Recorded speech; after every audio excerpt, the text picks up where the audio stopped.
As an introduction, as you know, when you look at the Bible, there's two parts to it. There is the written Torah, the written Bible, and then there is the oral one. I'm saying whatever is in the Bible is not really clear. An example, one of the typical examples, like, the Bible says you can't work on the day of Sabbath, but it doesn't define what work is. Really, how do you know what's work? Maybe getting from my clothes into my pajamas is work too. I mean, how do you know what work is? So you have to say, when Moses came down from Mount Sinai and he wrote the commandments, he actually explained it to us verbally too. Later on, it was written down because people started forgetting it. Or, another example, let's say boys that put on tefillin, right? How do you know that tefillin is black? Maybe it's supposed to be red, maybe pink. Why square? Maybe it should be round. You know what I'm saying? So you must say there were certain things that actually already was taught by Moses, and they're actually written down later on. So one of the things that I wanted to discuss today, which is brought down in the written Bible, but is not, it's not brought. I mean, it's not written in the Bible, but it's actually handed down orally. But for the guys that we all know something about the story of Moses, but the portion that we learn talks about his birth and his greatness. What's the first incident that the Bible says that he did for the sake of the Jewish people? Anybody knows? The first thing that the Bible talks about. He wanted to show that he's a Jew and he wants to help the Jews. What did he do? First thing.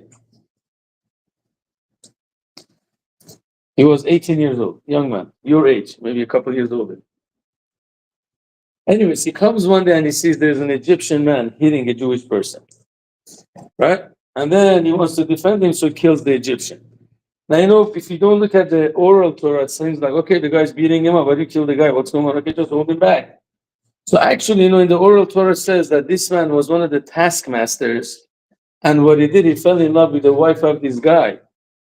And he had an affair with her, and then later on, didn't want anybody to find out, so was beating this guy to death.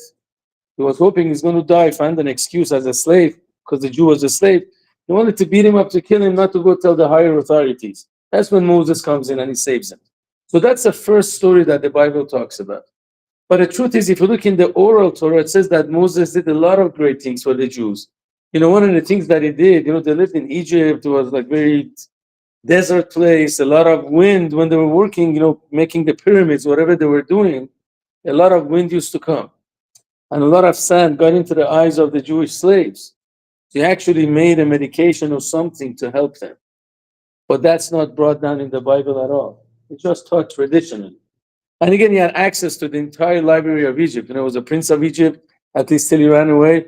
So he had a lot of studies. He knew about science. He knew a lot of stuff.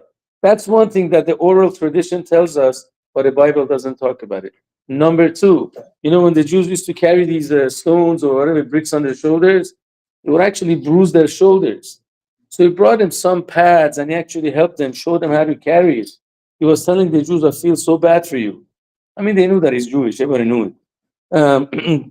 He himself found out later on that he's Jewish. So he was helping them, but that the Bible doesn't talk about. So let me ask you, which one is a better help seemingly? When he helped only one person or the entire community? When he helped the entire community. So when he brought the medication for the entire Jewish nation, the Bible doesn't talk about it. Not worth it. When he actually helps them to carry the bricks, the Bible doesn't talk about it. When it comes and whatever saves one person, wow, now it makes a big deal.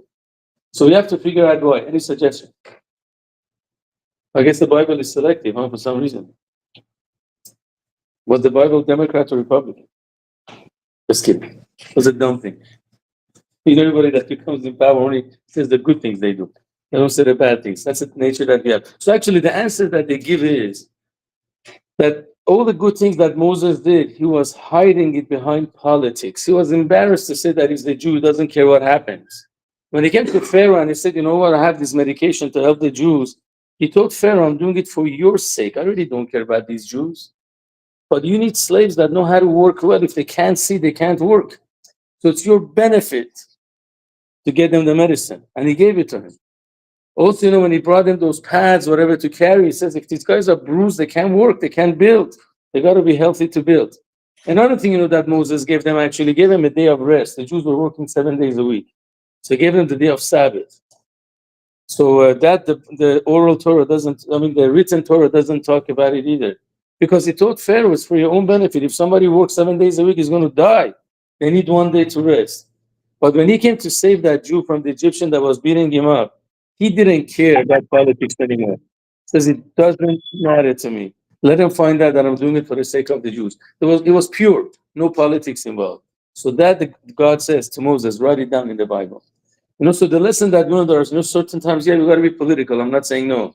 Not every fight is a fight. Sometimes you got to be political. You got to be nice, do it in a very smooth way. But there's certain times that you got to say the truth the way it is. And I'm sure every one of us in our daily lives will see there are some days that you can't play politics. You just have to say the truth. And that's when it's actually very much admired by God. Like, again, for example, when it comes to help people, there's no reason to play politics. It's a good thing to help them. There's nothing to be embarrassed of. You don't have to cover it up at all. That's one of the things that we learn from this week's portion. Thank you very